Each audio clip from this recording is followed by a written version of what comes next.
तो स्वागत है आप सभी लोगों का भाई फ्रांस वीज़ा की वीडियो में। फ्रांस एक शेंगन कंट्री है, तो शेंगन वीज़ा की वीडियो में भी कह सकते हो आप। तो मेरे पास अभी अपना पासपोर्ट है नहीं दिखाने के लिए, क्योंकि आज ही मेरा पासपोर्ट मैंने पोस्ट से भेजा है रशिया वीज़ा सेंटर में, रशिया वीज़ा के लिए। तो पासपोर्ट तो चला गया। खैर पिछली वीडियो मैंने दिखाया था आपको वीज़ा, और साइड में मैं लगा भी दूंगा, उसमें मेरे को कोई दिक्कत नहीं है। और बहुत सारे लोग ये भी कमेंट करते हैं यार अपनी डिटेल छुपा लो ये वगैरह। तो भाई डिटेल से मेरे हिसाब से बंदा कुछ नहीं कर सकता भाई। आपकी पासपोर्ट या आपकी वीज़ा डिटेल से कुछ भी नहीं कर सकता बंदा, आपका कोई कुछ नहीं बिगाड़ सकता। तो ऐसे छुपाने में इतनी मेहनत भाई मेरे से नहीं होती, ठीक है। तो मैंने कहा तो था कि 2 दिन में वीडियो आ जाएगी, पर मैं यार वही सोच रहा यार क्या बताऊं वीडियो में। मैं यही सोच रहा यार वीडियो में क्या बताऊं कि मतलब जो आज तक मैंने किसी वीज़ा की वीडियो में ना बताया हो। दुनिया में भाई जितने भी वीज़ा लगते हैं, जितने भी मतलब आप कोई भी वीज़ा उठा लो, उनमें लगभग 95% डॉक्यूमेंट सेम होते हैं। 1-2 डॉक्यूमेंट्स का फर्क होता है, जैसे रशिया वाले कोई इनविटेशन लेटर मांगते हैं, कोई वीज़ा वाले कोई एक डॉक्यूमेंट ऐसा मांग लेते हैं। मतलब हर कंट्री का अलग रिक्वायरमेंट होती है, और 95% ऑफ द डॉक्यूमेंट सब कंट्रीज के सेम होते हैं। कोई कम ले लेता है, कोई ज़्यादा ले लेता है, बस और कोई अंतर नहीं है डॉक्यूमेंट्स में। ये वीडियो भाई मेरी उन्हीं लोगों को हेल्प करेगी, मतलब जो सच में रियल में एक मतलब ट्रैवल करने के पर्पज से जाते हैं, और मतलब उनको फर्क नहीं पड़ता कि उनका शेंगन वीज़ा लगे ना लगे, यूएस वीज़ा लगे ना लगे, अच्छी कंट्रीज का वीज़ा लगे चाहे ना लगे, पर वो बंदे अपने ट्रैवल करते रहते हैं। उन्हीं लोगों को फ़ायदा होगा इस वीडियो से, क्योंकि भाई जो बंदे ऐसे हैं कि मतलब अगर शेंगन वीज़ा नहीं लगा मेरा तो मेरी तो दुनिया ख़त्म हो जाएगी, या फिर मतलब क्या हो गया, रिजेक्ट हो गया मेरे साथ, तो भाई उनके लिए वीडियो नहीं है। क्योंकि 2018 से मैं आज तक रिजेक्ट ही कराता आया हूँ वीज़ा। मतलब हर साल एक वीज़ा में रिजेक्ट कराता था, अच्छी कंट्री का जो मैं अप्लाई करता था, जैसे ऑस्ट्रेलिया, यूएस, यूके। तो ये चौथा साल है जब मैंने वीज़ा अप्लाई करा कि चलो इस बार शेंगन ट्राई करते हैं, और किस्मत से लग गया। तो मतलब आपको एक तो ये है कि अगर मेरा जैसे शेंगन वीज़ा आपने वीडियो देखने के बाद अप्लाई किया और ना लगा, तो मतलब ये नहीं है कि मतलब दुनिया खत्म हो जाएगी या फिर मतलब उजड़ गई दुनिया, ऐसा तो कुछ है नहीं। जिसको सच में ट्रैवल करना है वो तो भाई किसी भी देश में जाके ट्रैवल कर लेगा और उसको कोई फर्क नहीं पड़ेगा। पर अगर आपका ऐसा है कि भाई मेरे को लोगों को दिखाने के लिए कि मैं शेंगन गया हूँ या फिर किसी अच्छी कंट्री गया हूँ, उसके लिए वीज़ा लगवाना है, तो भाई मैं आपकी इस वीडियो में कोई मदद नहीं कर पाऊंगा। या फिर आपको मतलब वीज़ा लगवा के, टूरिस्ट वीज़ा लगवा के भागना ही उस देश में, तो फिर भी शायद इस वीडियो से आपको कोई मदद नहीं मिलेगी, क्योंकि डॉक्यूमेंट्स वगैरह मैं इतने नहीं बताऊंगा। डॉक्यूमेंट से वैसे भी कुछ फर्क पड़ता ही नहीं है वीज़ा एप्लीकेशन में, मैंने तो ये देखा है इतने दिनों में, ठीक। आप अगर जेन्युइन ट्रैवलर हैं तो भाई आप क्या कर सकते हो, हर साल आप एक अच्छी कंट्री का वीज़ा अप्लाई करो, और रिजेक्ट हो जाए कोई दिक्कत नहीं, आप कहीं और देश जाओ। मैं 35 देश घूम चुका हूँ, जिनमें से मतलब आप अच्छी कंट्री जो मान सकते हो वो होगा जापान और साउथ कोरिया। वो भी इतने पावरफुल वीज़ा नहीं है उनके, पर आप उनको एक अच्छा मान सकते हो, ठीक है, मानना हो मानो, नहीं मानना मत मानो। तो उसके अलावा मतलब कोई भी मैं अच्छी कंट्री नहीं गया हूँ, और अभी तक मैं 33 कंट्रीज के करीब घूम चुका हूँ। और 2018 में मेरा ऑस्ट्रेलिया रिजेक्ट हुआ, मेरे को कोई फर्क नहीं पड़ा भाई। ऑस्ट्रेलिया रिजेक्ट हो गया, ठीक है, अपना अलग घूमते हैं कहीं पे। फिर 2019 में यूएस रिजेक्ट हुआ, कोई फर्क नहीं पड़ा भाई, ठीक है, अपना घूमते रहेंगे।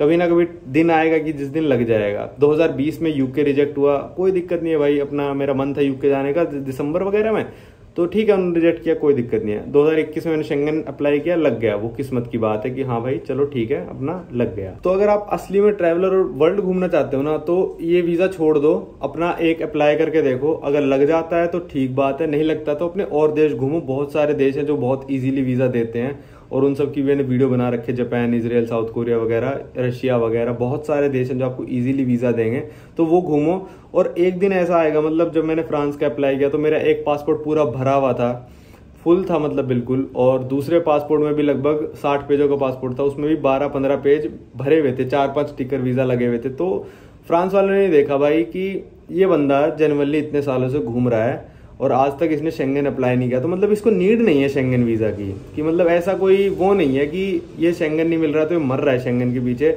कई लोग क्या करते हैं भाई, आज रिजेक्ट हुआ, 6 महीने बाद फिर अप्लाई करो, क्योंकि एजेंट उनको कहते हैं 6 महीने बाद फिर अप्लाई करके देखो, फिर अप्लाई करके देखो। अबे क्या रखा है भाई ऐसा शेंगन में, ठीक है। आज आपने अगर शेंगन अप्लाई किया, रिजेक्ट हो जाता है, हो जाने दो उसको रिजेक्ट भाई। अगले साल आप तब तक और देश घूमो 4-5, फिर अगले साल ऑस्ट्रेलिया ट्राई करो, फिर उससे अगले साल न्यूजीलैंड ट्राई करो, फिर उससे अगले साल यूएस ट्राई करो, फिर 4-5 साल बाद दोबारा शेंगन ट्राई कर लो भाई।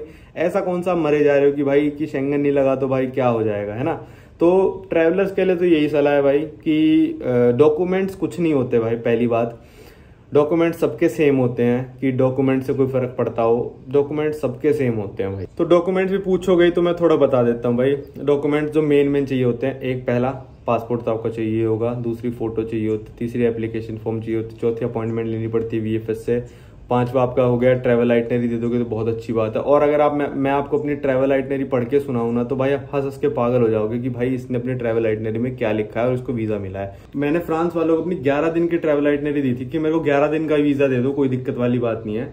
तो मैंने लिखा था पहले दिन रीच इंडिया फ्रॉम फ्रांस 23 दिसंबर को। 24 को मैंने लिखा था rest in day time, walk around the city में घूमूंगा मैं और क्रिसमस वाइब्स को एंजॉय करूंगा, ये लिखा है मैंने। 25 दिसंबर को मैंने लिखा है कि ये तो this is the Christmas day so again just walking and city and party, कि मतलब क्रिसमस डे पे बस ऐसी सिटी में घूमूंगा क्योंकि क्रिसमस डे है भाई। 26 दिसंबर को एक लूवर म्यूजियम है और आर्क डे ट्रायम्फ कुछ ऐसा शायद इनको प्रोनाउंस करते हैं, वहां जाऊंगा मैं। 27 को मैंने कहा भाई कि आईफिल टावर जाऊंगा और आईफिल टावर के ना ऊपर तक आप जा सकते हो, 704 सीढ़ियां हैं और मैंने लिखा है कि मैं उनको ना चढ़ के जाऊंगा क्योंकि मेरे को व्यू के लिए काम मतलब वो मेहनत करना पसंद है। फिर भाई आ जाता है 28 दिसंबर, मैंने कहा नीस सिटी जाऊंगा मैं पेरिस की फ्रांस की बुलेट ट्रेन से। फिर मैं भाई क्या कहते हैं वॉक करूंगा, अगले दिन मैंने लिखा है बस। फिर एक देश है छोटा सा मोनाको है फ्रांस में नहीं मतलब देश अलग है वो, मतलब फ्रांस ही मान लो उसको। मैंने कहा जा सकता हूँ मोनाको एक दिन, could visit Monaco for a day. 31 दिसंबर मैंने कहा enjoy the new year eve enjoy करूंगा और न्यू ईयर पार्टी बस। 1 जनवरी को मैं लिखा है return to Paris by evening train और 2 जनवरी को take a flight back to India. मैंने बस ये लिखा था कि मतलब ऐसी आइटनरी कोई आपको ट्रैवल एजेंट नहीं बना के देगा, क्योंकि भाई ये सारी मैंने खुद अपने मन से लिखी है कि हाँ भाई मैं जितने भी आईफिल टावर है चढ़ के जाऊंगा उसके ऊपर। ये तो सिर्फ क्रिसमस डे है तो मैं ऐसे घूमूंगा, ये न्यू ईयर डे है तो बस इस पे न्यू ईयर ईव पार्टी करेंगे, तो बस यही लिखा था मैंने। मतलब ऐसे ही कि हाँ भाई जो नॉर्मल बंदा करता है सच में, जो नकली आइटनरी होती है भाई वो फ्रांस वाले पढ़ते भी नहीं, ये मैंने खुद से बना के भेजो, क्या पता पढ़ लियो भाई। फिर आती है आपकी ट्रैवल आइटनरी होगी।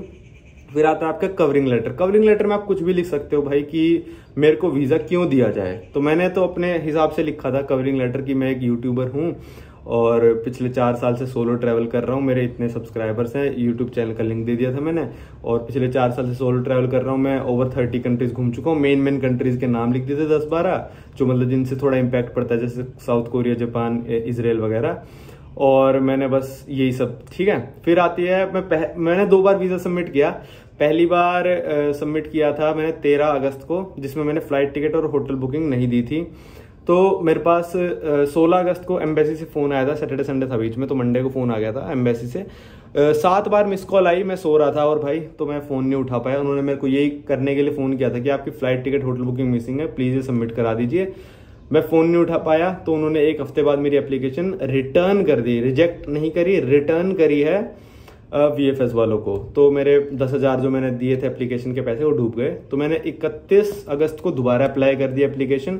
इस बार मैंने फ्लाइट टिकट लगा दी, होटल बुकिंग लगा दी। फ्लाइट टिकट ओरिजिनल लगा लो भाई, एमिरेट से बुक करा लो, बाद में कैंसिल करा लो, फ्लेक्स वाला फेयर ले सकते हो आप, तो फ्री कैंसिलेशन होती है, ठीक है। तो ये लगा दी। और एक ट्रैवल इंश्योरेंस होता है 500-700 रुपए का, आप कहीं से भी खरीद सकते हो, ये लगा दी। और बैंक स्टेटमेंट भी आप लोग पूछो कितने पैसे थे, तो मेरे 2 लाख के लगभग थे, शायद 2 लाख से थोड़े कम ही होंगे, 1,90,000 वगैरह ऐसा कुछ होगा, अभी याद नहीं है मेरे को, ठीक है। फिर आप पूछोगे ITR मैंने नहीं लगाई। मेरे पास है ITR पर इतनी अच्छी नहीं है कि मैं ITR से बंदों को इम्प्रेस कर सकूं कि हाँ भाई मेरा अच्छा खासा बिजनेस है। मेरा मेन मकसद था मैं वीजा वालों को कन्विंस कर सकूं कि भाई मैं इतने देश पहले ही घूम चुका हूं, तो अब शेंगन में घूमना चाहता हूँ, मेरे यूट्यूब से इनकम आती है, तो मैं ये सारी चीजें बताना चाहता था कि हाँ भाई मेरा ये सिस्टम है, मैं इसलिए चाहता हूँ शेंगन का वीजा। फिर मैं लगाई थी गूगल एडसेंस से पेमेंट्स आती हैं हर महीने, तो उनकी कॉपी लगाई थी, और क्रेडिट कार्ड की स्टेटमेंट लगाई थी 3 महीने की। बस ये डॉक्यूमेंट लगाए थे भाई। और पहली बार में मेरा वीजा आ जाता अगर मैं फोन उठा लेता, पर दूसरी बार में 1 दिन में वीजा प्रोसेस होके आ गया और वीजा अपना लग गया। तो भाई मैं वही बता रहा हूँ कि डॉक्यूमेंट्स देख के किसी भी वीडियो का टाइम वेस्ट मत किया करो अपना। मेन आपका ये है कि मन में जब तक ये आएगा ना कि भाई लग गया वीजा तो ठीक है, नहीं लगा तो भाड़ में जाए, कहीं और चला जाऊंगा मैं, जिस दिन ये आ जाएगा ना आपके दिमाग में, उस दिन आपके वीजा भी लगने शुरू हो जाएंगे और आपको ट्रैवल करने में मजा आएगा। दिमाग में रहेगा ही नहीं कि लगे ना लगे, भाड़ में जाए भाई, ना दे रहे नहीं दे रहे वीजा, कोई देश नहीं दे रहा, आगे कभी फ्यूचर में दे देंगे भाई।